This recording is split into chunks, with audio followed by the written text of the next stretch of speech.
What's up, y'all? Well, as you've noticed, I have not put up any videos recently. I've had several of you guys reach out to me and ask if everything's okay. And it is. Appreciate you asking. Just got back in from running some errands. The wife was nice enough to let me drive her car. She's sweet. So, why we haven't been putting up videos? We quit car hauling temporarily. We are helping a friend get another business started. They as in our friends, are starting a new business, installing appliances nationwide. We're in multiple states, running multiple trucks, 26-foot box trucks, no CDL required, delivering and installing household appliances. It's an extremely simple job. Pays the driver $180 to $200 a day, depending on your background experience and speed. It is a travel job, very similar to over-the-road trucking. We pay for housing, put you up in a decent motel. We provide travel expense, either a fuel reimbursement or we will fly you to wherever your assignment is. And just like trucking, you're not home every night, you're not home every weekend. But it's a pretty good job if anybody is looking for a decent income and you have the ability to lift appliances. It's not difficult. I'm a little guy. I can do it. Paperwork Princess is working with another woman about the same size as her, and they're working by themselves delivering large refrigerators up steps into houses. They're doing a great job at it. So, appliance installers needed. Y'all keep that in mind. Reach out to me if you know anybody or you are interested. As far as car hauling goes, we're not real sure what the near future holds on that. But this little business is getting off the ground. It's going quite well. So, just wanted to throw you an update out there. And the last part of this video is going to be a short video that I put together showing exactly what we've been doing. It's actually a little promotional video that I did on a different YouTube channel advertising as a recruitment video so that people could see exactly what the job entails. Anyway, y'all enjoy. As you can see, I've actually been having to work for a living. Yeah, it kind of sucks, but it's life. Anyway, miss y'all and hope to be back soon. Hey guys, first I want to thank you for your interest in joining our team here at Zoom Logistics. This is going to be a real short video.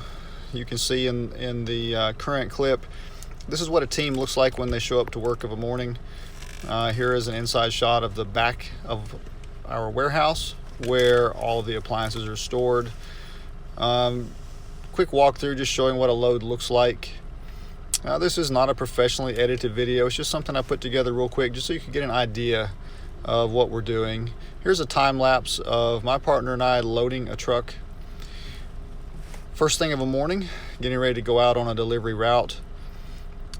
We try to stage the appliances in the order in which they will be delivered and then make sure they're properly secured in the truck to prevent any type of damage.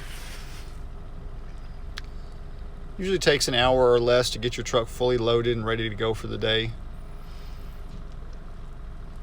As you can see, we're actually moving really fast. Had too much coffee. Here is unboxing in process. This is a washer dryer combination set that a customer purchased. We're in the back of the truck here so we don't take trash in the house. We unbox in the back of the truck where we can look them over and make sure there's no damage.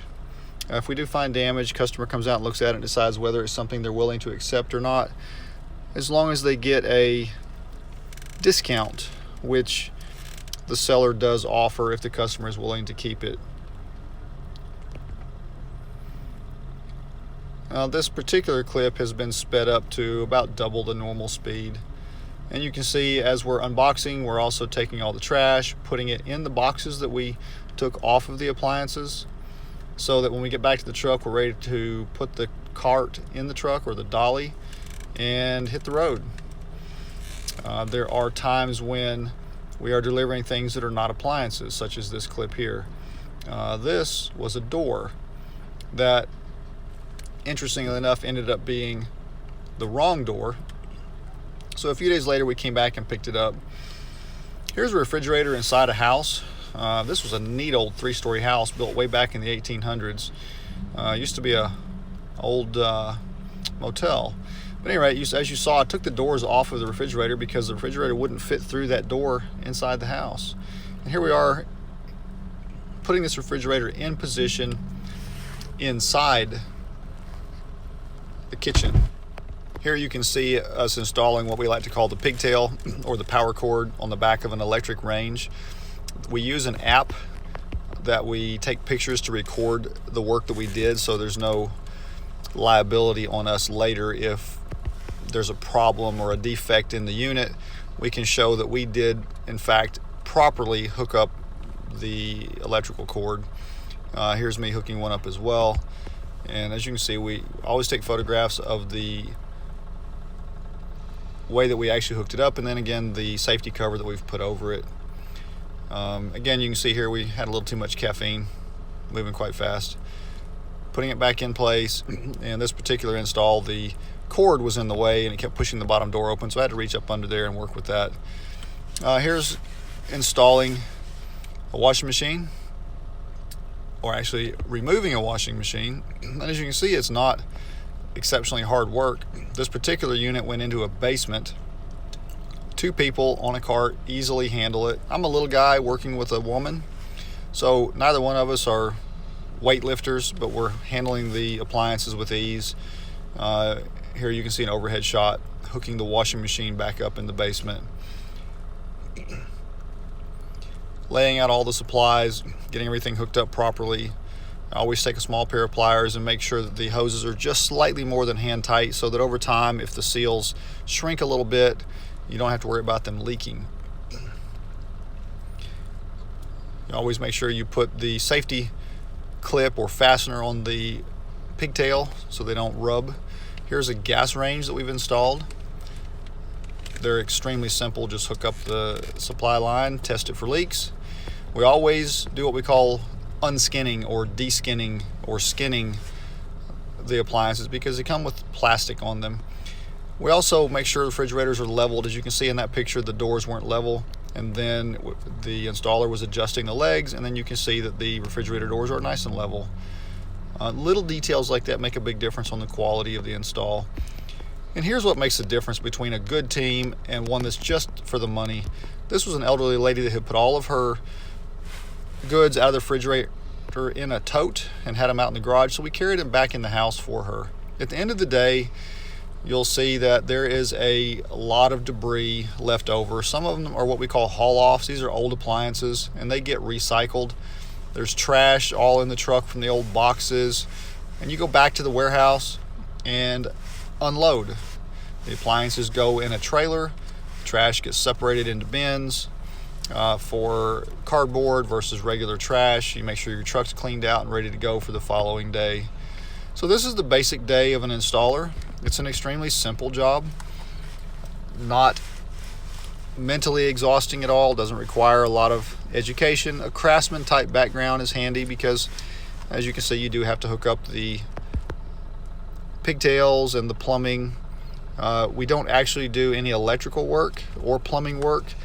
The customer has to have everything stubbed up through the floor already with a valve on it or a plug-in or receptacle available. All we do is hook up to that. So you're in and you're out fairly easily most of the time. Of course, there's always those times when the refrigerator doesn't fit through the door and you have to take the door off the customer's home carefully. And sometimes also the refrigerator door. Typically we'll do the refrigerator door first, but it just depends on the situation. So again, thanks for taking the time to look. If you think this is something that you would be able to do and would like to do, the money's decent. Pays every Friday. Starts at $160 for someone who doesn't have a craftsman type background but is strong enough and willing to do the job. If you have a craftsman type background where you've been involved as a mechanic or a carpenter or something that gives you a lot of background common knowledge to be able to just pick this type of job up and just go at it, then you could start at $180 per day. If you have an installer background professionally like this, you would start at $180 per day, but very quickly be at the $200 per day mark. Anyone who shows consistent performance, shows up on time, deals with customers well, does the job quickly and smoothly without problems, always has the ability to reach 200 relatively quickly. So we try to make sure this job pays well, isn't difficult. You have the flexibility of the faster you finish the job, the sooner you're off in the day, and the pay doesn't change whether it's a 2-hour day or a 12-hour day. It is a subcontract type job, not an employee job. So if you're interested, reach out to me. We are currently looking for installers.